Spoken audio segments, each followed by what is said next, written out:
ఆంధ్రప్రదేశ్ మాజీ ముఖ్యమంత్రి వైఎస్ఆర్సీపీ పార్టీ అధినేత జగన్మోహన్ రెడ్డి గారిని అరెస్టు చేస్తారు, పలానా లిక్కర్ కేసులో అరెస్టు చేస్తారు, లేదంటే పలానా ఇంకో కేసులో అరెస్ట్ చేస్తారు అంటూ ఇలా రకరకాలుగా వార్తలు గడిచిన 16 నెలల కాలంలో మనకు చాలానే విన్నాం.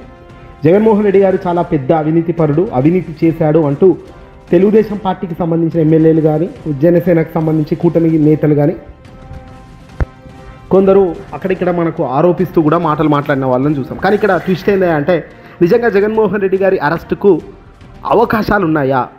కేంద్రంలో ఉన్న ఎన్డీఏ సర్కార్తో ఉన్న జగన్మోహన్ రెడ్డి గారి సత్సంబంధాల నేపథ్యంలో జగన్మోహన్ రెడ్డి గారి అరెస్టుకు కేంద్రం కూడా మద్దతుగా ఉంటుందా అంటే, ఇటీవల చంద్రబాబు నాయుడు గారికి దేశ ప్రధాని చెప్పిన మాట వింటుంటే నిజంగా అసలు విషయం అర్థమవుతుంది. వాస్తవం ఏంటంటే వైఎస్ఆర్ కాంగ్రెస్ పార్టీకి ఆంధ్రప్రదేశ్ రాష్ట్రంలో ఉన్న కాంగ్రెస్ పార్టీకి పెద్ద ప్రత్యర్థి కాదు. మొదటి నుంచి కూడా జగన్మోహన్ రెడ్డి గారు తనపై ఉన్న సిబిఐ కేసులు, ఈడీ కేసుల దృష్ట్యా గత 11 ఏళ్లుగా బీజేపీతో స్పష్టంగా ఆయన దగ్గరగానే ఉంటూ వస్తున్నారు. అది కాంగ్రెస్ పార్టీ కేంద్రంలో అధికారంలో ఉన్నప్పటి నుంచి మొదలైంది.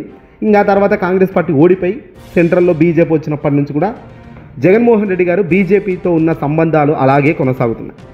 ఇప్పుడు అదే ప్యాటర్న్ కూడా కొనసాగుతూ వస్తుంది. అందువల్ల ఆంధ్రప్రదేశ్లో వైఎస్ఆర్ కాంగ్రెస్ పార్టీని బీజేపీ నేరుగా ఓడించలేకపోయింది. బీజేపీ, టీడీపీ, జనసేన ఈ ముగ్గురు కూటమి సహకారం ఇవ్వచ్చేమో కానీ వైఎస్ఆర్ కాంగ్రెస్ పార్టీని నేరుగా బీజేపీ ఓడించలేదు. ఎందుకంటే బీజేపీకి సంబంధించిన స్టామినా చాలా వీక్గా ఉంటుంది. ఆంధ్రాలో వైఎస్ఆర్సీపీ పార్టీకి సంబంధించి దాదాపుగా లీస్టే 40% ఓటు బ్యాంక్ కలిగిన పార్టీగా ఉంది. ఇది గమనించగలిగిన ఫ్యాక్టర్. తెలుగుదేశం పార్టీ, జనసేనకు బీజేపీ సహకరించడం వేరు, బీజేపీ చేతిలో ఓడిపోవడం వేరు. అందువల్ల వైఎస్ఆర్ కాంగ్రెస్కు ప్రధాన ప్రత్యర్థి బీజేపీ కాదు, తెలుగుదేశం పార్టీ ప్రధాన ప్రత్యర్థిగా వైసీపీ బలంగా నమ్ముతుంది. బలంగా విమర్శలు చేసినా ఇంకోటి చేసినా టీడీపీ ఫోకస్డ్గానే వెళ్తున్నారు. అలాగే బీఆర్ఎస్కు కూడా, తెలంగాణ రాష్ట్రంలో బీఆర్ఎస్కు కూడా రాష్ట్ర రాజకీయాల్లో ప్రధాన ప్రత్యర్థి బీజేపీ కాదు. అందువల్ల ఇండియా కూటమి అభ్యర్థి బీఆర్ఎస్ ఓటు వేయకపోయినా కొంత రీజనింగ్ ఉంటుంది. కానీ జనతా దళ్ విషయానికి వస్తే అక్కడ ప్రధాన ప్రత్యర్థి బీజేపీ. అయినా కూడా వారు ఎందుకు బీజేపీకి వ్యతిరేకంగా ఓటు వేయలేదనే ప్రశ్న వస్తుంది ఉపరాష్ట్రపతి ఎన్నికల్లో. కేవలం ఇప్పుడు మాత్రమే కాదు, కొద్ది వారాల క్రితం వచ్చిన బాక్స్ అమెండ్మెంట్ బిల్ విషయంలో కూడా బీజేపీ ఇదే తరహా వైఖరి తీసుకొచ్చింది. తమ రాజ్యసభ సభ్యులకు వాళ్లకు సంబంధించిన దాని ప్రకారం ఓటేయండి అని చెప్పింది.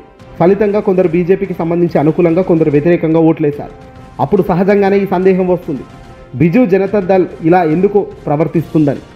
ఇక్కడ 2 కారణాలు. నవీన్ పట్నాయక్ ప్రభుత్వంపై అనేక అవినీతి ఆరోపణలు ఉన్నాయి ఈ వ్యక్తిపైన.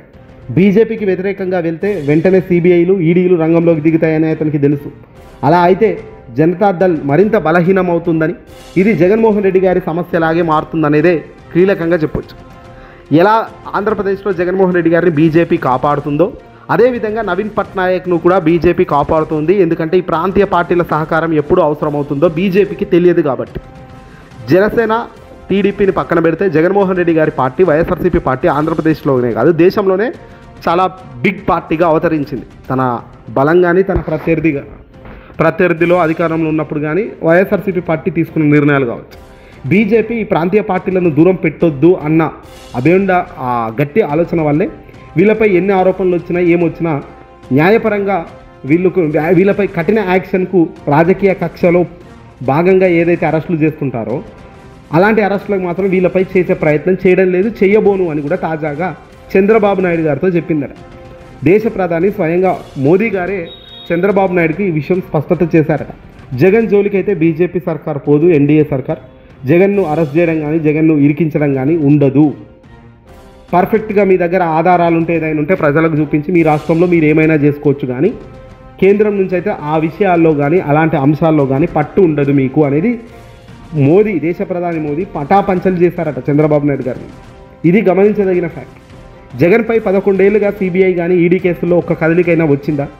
ప్రతిపక్ష నేతలైన అరవింద్ కేజ్రీవాల్ విషయంలో కానీ, మనీష్ సిసోడియా విషయంలో కానీ, హేమంత్ సోరెన్ విషయంలో కానీ, బీఆర్ఎస్ ఎమ్మెల్సీ కవిత విషయంలో కానీ చాలా వేగంగా కేసులు ముందుకెళ్ళాయి. అరెస్టుల పర్వం కూడా జరిగింది. ఆ తర్వాత బెయిల్ వచ్చాయి. కానీ ఇక్కడ జగన్మోహన్ రెడ్డి గారి విషయంలో 16 నెలలు తాను జైల్లో ఉండి వచ్చిన తర్వాత ఆ కేసులో కొలిక్కు రావడం లేదు, కనీసం ముందుకు పోవడం లేదు, మెల్లిమెల్లిగానే జరుగుతుంది. దీనికి ఎంత అవునన్నా ఎంత కాదన్నా కేంద్రం మద్దతు తెర వెనుక ఉందన్న సత్యం ప్రతి ఒక్కరికి తెలిసిన వాస్తవమే. తెలుగుదేశం పార్టీ అప్పట్లో ఎన్డీఏలో భాగంగా ఉన్నప్పుడు 2014లో, ఆ తర్వాత కూడా BJP all India leadership Modi Amit షాలు స్పష్టంగా చంద్రబాబు నాయుడుకు ఒక విషయం చెప్పారు. మేము మాత్రం జగన్మోహన్ రెడ్డి గారిపై చర్యలు తీసుకోబోము, మీరు రాష్ట్రంలో ఏం చేసుకుంటారో చేసుకోండి, అది మాకు సంబంధం లేదు అనేటట్టుగా. అదే ఫార్ములా 2024 ఎన్నికల్లో గెలిచిన తర్వాత కూటమి అధికారంలోకి వచ్చిన తర్వాత కూడా కొనసాగుతుంది. కారణం ఏంటంటే 2014లో బీజేపీకి సొంత మెజారిటీ ఉంది, సొంత బలం ఉంది. 2024 వచ్చేసరికి ఆ పరిస్థితి స్పష్టంగా లేదు అని చెప్పొచ్చు. బీజేపీకి సొంతంగా మెజారిటీ లేదు, ఓ జేడీయూ ఓ టీడీపీ మద్దతు అవసరమైంది. అలాంటప్పుడు తెలుగుదేశం పార్టీ ఎంత ఒత్తిడి తీసుకొచ్చినా బీజేపీ జగన్పై చర్య తీసుకోవడం అసాధ్యమైంది. ఇదే బంధం ఎంత గట్టిదో దీన్ని బట్టి అర్థమవుతుంది. ప్రాంతీయ పార్టీల బలం జగన్మోహన్ రెడ్డి గారి బలం కాదు, ప్రాంతీయ పార్టీల బలం మోదీ గారు విశ్వసిస్తున్నారు కాబట్టి, ఆ బలాన్ని అలా కొనసాగించాలని అనుకుంటున్నారు కాబట్టి ఆ విషయాల్లో వేలు పెట్టే దానికి కేంద్రం సిద్ధంగా లేదు అనేది క్లియర్గా తెలుస్తుంది. ఇక అలాగే ఒడిశాలో కూడా అదే పరిస్థితి. బీజు జనతాదళ్ ప్రధాన ప్రత్యర్థి అయిన బీజేపీ ఇప్పటి వరకు ఒక చర్య కూడా తీసుకోలేదు. ఎన్నికల్లో అవినీతి ఆరోపణలు పెద్ద ఎత్తున వచ్చినా కూడా కేంద్రం నుంచి ఒక్క కదలిక లేదు. తెలంగాణలో కూడా ఇదే పరిస్థితి. తెలంగాణలో ఇంచుమించు ఇదే పరిస్థితి. పొద్దున్న లేస్తే బీజేపీ పార్టీ ప్రతిరోజు కేసీఆర్పై అవినీతి ఆరోపణలు చేస్తున్నారు. కానీ కేసీఆర్ లేదా ఆయన కుటుంబంపై ఒక్క లీగల్ చర్యనైనా తీసుకున్నారా అంటే లేదు. అందుకు రేవంత్ రెడ్డి వ్యూహాత్మకంగా ఓ కాళేశ్వరం కేసు మోడీ కోర్టుకు తీసుకెళ్లారు, ఇప్పుడు తెలిసిపోతుంది నిజ చర్య ఏంటో అంటూ చెప్తున్నారు. ఇదే స్ట్రాటజీ ఒడిశాలో కూడా నడుస్తుంది. నవీన్ పట్నాయక్పై ఆరోపణలు చేస్తారు, ఇక్కడ కేసీఆర్పై చేస్తారు, కానీ కేసులు మాత్రం లేవు. ఎందుకంటే ఈ ప్రాంతీయ పార్టీలు ఎప్పుడు బీజేపీకి అవసరమవుతాయో తెలియదు. ఇవే కాకుండా ఇండియా కూటమిలో ఉన్న డిఎంకేపై కూడా బీజేపీ దాడి చేయలేని లేదు. 2G కుంభకోణంలో క్లీన్ చిట్ ఇచ్చేశారు. ఎందుకంటే డిఎంకేతో రేపు బీజేపీ పని పడుతుందేమో అన్న లెక్క ప్రకారం. తాజా ఉదాహరణ ఏంటంటే ఉపరాష్ట్రపతి ఎన్నికల్లో డిఎంకే సభ్యుల్లో 10 మంది బీజేపీకి అనుకూలంగా ఓట్లేశారు. అలాగే నవీన్ పట్నాయక్ ప్రభుత్వంలో పనిచేసిన సీనియర్ అధికారుల మీద బీజేపీ అప్పట్లో అవినీతి ఆరోపణలు చేసింది, కానీ తర్వాత తమ ప్రభుత్వంలో వారికి మంచి అపాయింట్మెంట్లు ఇస్తూ ముందుకెళ్తుంది. ఇది అసలు సిసలైన రాజకీయమే. ఇక్కడ భేద అభిప్రాయాలను పక్కన పెడితే కేవలం బీజేపీ ఓన్లీ రాజకీయం మాత్రమే చూస్తుంది. ముఖ్యమైన రాజకీయ కారణం ఒడిశాలో కాంగ్రెస్ పార్టీని పూర్తిగా క్లీన్ చేయడం, కాంగ్రెస్ ముక్త ఒడిశా చేయడం. అది బీజేపీ బిజు జనతా దళ్కి కూడా లాభదాయకం. ఇక ఈ రకంగా అడుగులు వేస్తున్నారు కాబట్టి ఎవరిని ఎప్పుడు ఎక్కడ ఏం చేయాలనేది బీజేపీ చాలా వ్యూహాత్మకంగానే అడుగులు వేస్తూ ముందుకెళ్తుంది. ఇక్కడ క్లియర్గా ఒక పాయింట్ ఆంధ్రప్రదేశ్ విషయానికి వస్తే ఏంటంటే కేంద్రం సపోర్ట్ అయితే జగన్ అరెస్టుకు ఉండదు. కేంద్రం సపోర్టు లేకుండా కేంద్ర నిర్ణయ పెద్దలు సక్సెస్ఫుల్ నిర్ణయం లేని దశలో చంద్రబాబు నాయుడు గారు కూడా అలాంటి సాహసాలు చేయబోరు.